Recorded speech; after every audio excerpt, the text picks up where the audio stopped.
প্রেমময় শ্রী শ্রী ঠাকুর অনুকূলচন্দ্রের আধ্যাত্মিক চেতনা সম্পর্কে তার শৈশব হতে অনবরত নাম সম্পর্কে কথাকার লিখছেন। অনুকূলচন্দ্রের আশৈশব নাম ধ্যানের সহজ অভ্যাস তাহার বয়োবৃদ্ধির সঙ্গে নিরন্তর সমানভাবেই অব্যাহত ছিল।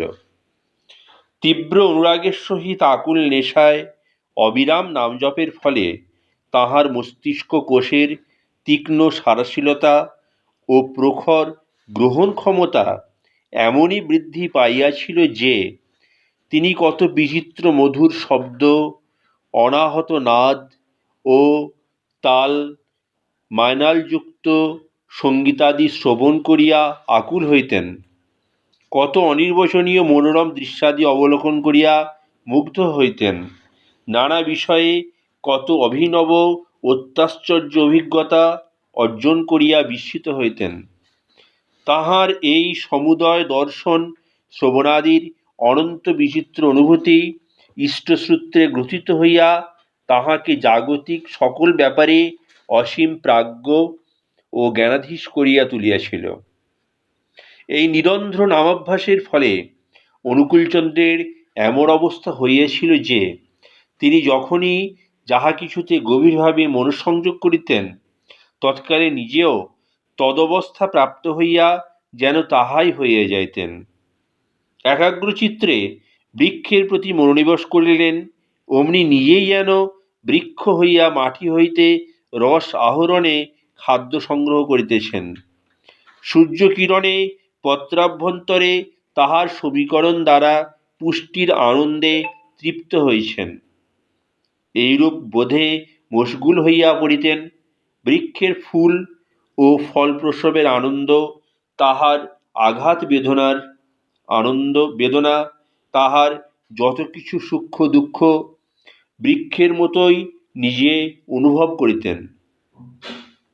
শকুন মাঠে পরমানন্দে মরা গরুর পচা মাংস খাইতেছে, তাহা দেখিয়া শকুনে মন নিবদ্ধ করিয়া শকুন ভাব প্রাপ্ত হইলেন।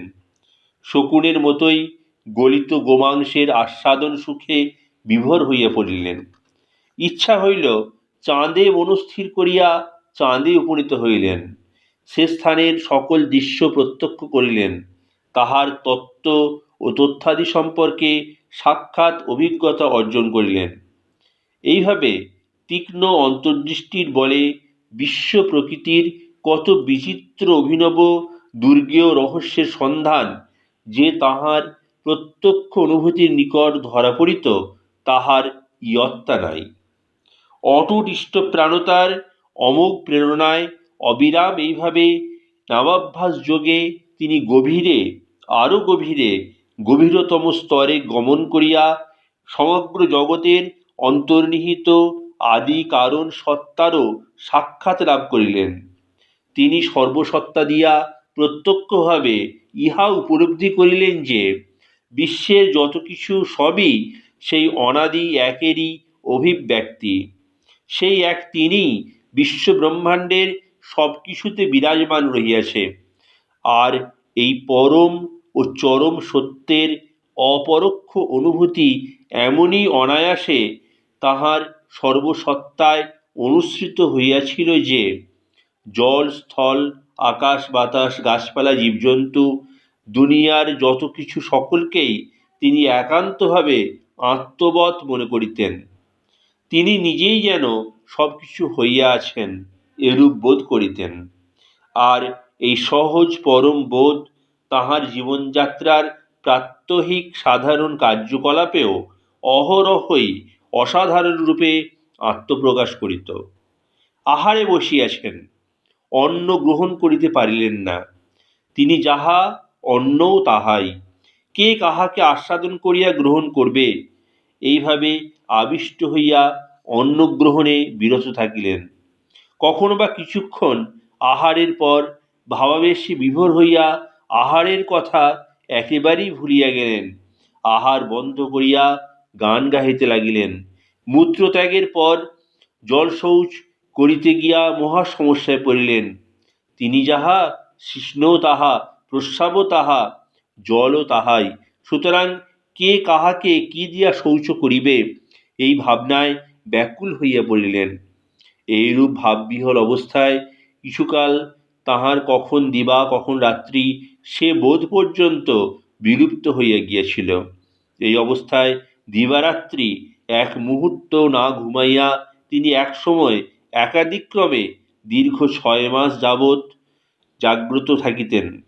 কখনো গৃহমধ্যে, কখনো প্রাঙ্গণে, কখনো পদ্মা তীরে, কখনো চরণভূমিতে, কখনো উন্মুক্ত শস্যক্ষেত্রে, কখনো বা শ্মশানভূমিতে বিচরণ করিয়া অতিবাহিত করিয়াছেন। একাত্মানুভূতির এই সহজ সাবলীল বিকাশে অনুকূলচন্দ্র বাল্যকাল হইতেই আপন ভোলা ভালোবাসার আবেশে, অকাতর সেবায় ও সমবেদনায় কত লোকের অন্তর যে জয় করিয়াছিলেন, সে সকল অসংখ্য অপূর্ব কাহিনীর উল্লেখ এখানে আর করিব না। শত শত ঘটনায় ইতর প্রাণী ও উদ্ভিদাদির প্রতি তাহার গভীর একাত্মবোধের যে পরিচয় পাওয়া যায়, তাহাও প্রকাশের অবকাশ এখানে নাই। তবে প্রসঙ্গানুরোধে শুধু সে সম্বন্ধেই আমরা উদাহরণস্বরূপ সংক্ষেপে 2-4টি কথা বলিব। একদিনের কথা, বর্ষাকাল, অনুকূলচন্দ্র নিজ বাটি হইতে কাশীপুরের দিকে যাইতেছিলেন। তিনি দেখিলেন রাস্তায় জলস্রোতে অনেকগুলি কীট ভাসিয়া যাইতেছে। ইহাতে তাহার প্রাণে এমনই ব্যথা লাগিল যে তিনি সেখানে বহুক্ষণ থাকিয়া অতি যত্নে কীটগুলিকে একটি একটি করিয়া মাটির উপর তুলিয়া দিতে থাকিলেন। অনেক চেষ্টায় সবগুলি পোকার উদ্ধার কার্য সমাপ্ত করিয়া তবে তিনি শান্ত মনে পথে চলিলেন। বাড়ির সম্মুখে পদ্মার চরে 2টি চকাচকি উড়িয়া যাইতেছিল। একজন শিকারী পাখি 2টি লক্ষ্য করিয়া গুলি নিক্ষেপ করে। গুলি ডানায় লাগিলেও পাখি 2টি উড়িয়া গিয়া অনতি দূরে বসিল। ঘরের বারান্দা হইতে অনুকূলচন্দ্র তাহা দেখিতে পাইয়া অত্যন্ত কাতর কণ্ঠে চিৎকার করিয়া উঠিলেন, হায় হায়, পাখি দুটোকে মারছে বোধ হয়, আমি অসহায়, কি করতে পারি, আমার যে কোনোই ক্ষমতা নেই। এই অবসরে পাখি 2টির প্রতি নিষ্ঠুর শিকারীর দ্বিতীয়বার গুলি নিক্ষেপের শব্দ শ্রুত হইল। অনুকূলচন্দ্র আর স্থির থাকিতে পারিলেন না। পাগলের মতো হইয়া হায় হায়, মরল রে, উফ উফ বলিতে বলিতে তিনি আর্তনাদ করিতে লাগিলেন। শিকারীর গুলি যেন তাহারই বক্ষে বিদ্ধ করিয়াছে। এইরূপ অসহ্য যন্ত্রণাবোধে ছটফট করিতে করিতে তিনি আহতের ন্যায় মাটির উপরে পড়িয়া গেলেন। একবার চৈত্র সংক্রান্তি দিবসে বাড়ির নিকটবর্তী শ্মশানভূমিতে এক তান্ত্রিক সাধক ছাগ শিশু বলি দ্বারা পূজা করিবার আয়োজন করিয়াছিলেন। রজ্জুবদ্ধ ছাগ শিশুটির ক্রন্দন শুনিয়া অনুকূলচন্দ্রের কোমল প্রাণে দারুণ ব্যথা লাগিল। অসহায় প্রাণীটিকে রক্ষা করিবার জন্য তাহার প্রাণ ছটফট করিতে লাগিল।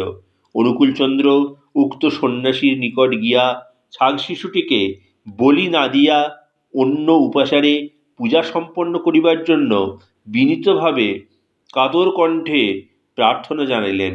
কিন্তু সন্ন্যাসী ক্রোধাবিষ্ট হইয়া কর্কশ ভাষায় তাহার মিনতিপূর্ণ করুণ আবেদন অগ্রাহ্য করিলেন। এমন সময় জননী দেবী তথায় উপস্থিত হইয়া অনুকূলচন্দ্রকে হস্ত ধারণপূর্বক বাড়ি লইয়া গেলেন। মায়ের কথায় তিনি সে স্থান হইতে চলিয়া আসিলেন সত্য, কিন্তু তাহার অন্তরখানা নিদারুণ ব্যথায় পুড়িয়া ছাই হইয়া যাইতেছিল। তিনি অসহ্য যন্ত্রণায় অস্থির হইয়া উন্মত্তের মতো সেই অন্ধকার রাত্রিতে ইতস্তত ছোটাছুটি করিতে লাগিলেন। অনুকূলচন্দ্রের সে তীব্র মর্মবেদনা সহ্য করিতে না পারিয়া তাহার জনৈক প্রিয় সেবক নফরচন্দ্র ঘোষ কোনো মতে ছাগ শিশুটিকে উদ্ধার করিয়া লইয়া আসেন। অনুকূলচন্দ্র ছাগ শিশুটিকে পাইয়া আনন্দে আত্মহারা হইলেন। তাহাকে কোলে লইয়া মুহুর্মুহু চুম্বন করিতে লাগিলেন। মনে হইল সন্তানহারা মা যেন কতদিনের পর তাহার হারানিদিকে ফিরিয়া পাইয়াছেন। একবার অনুকূলচন্দ্র কতিপয় পার্ষদের সঙ্গে ঘোড়ার গাড়িতে করিয়া যাইতেছিলেন। অশ্বের গতিবেগ বৃদ্ধি করিবার মানুষে গাড়োয়ান একবার সজোরে উহার পিঠে চাবুক দিয়া আঘাত করে। অনুকূলচন্দ্র অশ্বপৃষ্ঠের সেই তীব্র কষাঘাত সহ্য করিতে না পারিয়া কাতর কণ্ঠে চিৎকার করিতে করিতে তৎক্ষণাৎ চলন্ত গাড়ি হইতে লাফাইয়া নিচে ভূমিতে পড়িয়া যান।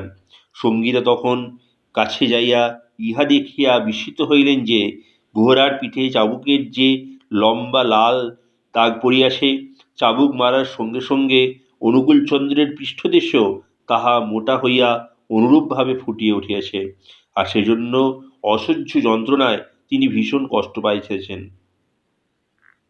কেহ কোনো বৃক্ষাদি কর্তন করিলে অথবা বৃক্ষের শাখা বা পত্রপুষ্পাদি ছিন্ন করিলে অনুকূলচন্দ্র তাহা দেখিয়া যন্ত্রণায় অভিভূত হইয়া পড়িতেন। ঝড়ে কোনো বৃক্ষের শাখা প্রশাখা ভাঙিয়া গেলে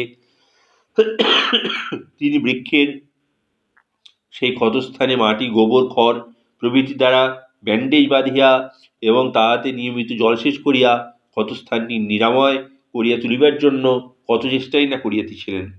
একদা তিনি কথায় কথায় বলছিলেন, এককালে দাঁতন কাঠি ভাঙবার সময় আমার মনে হতো যেন সত্যি সত্যি আমারই আঙুলটাকে মট করে ভেঙে ফেললাম। তখন থেকে মাটি দিয়ে দাঁতন করতাম। জয় গুরু।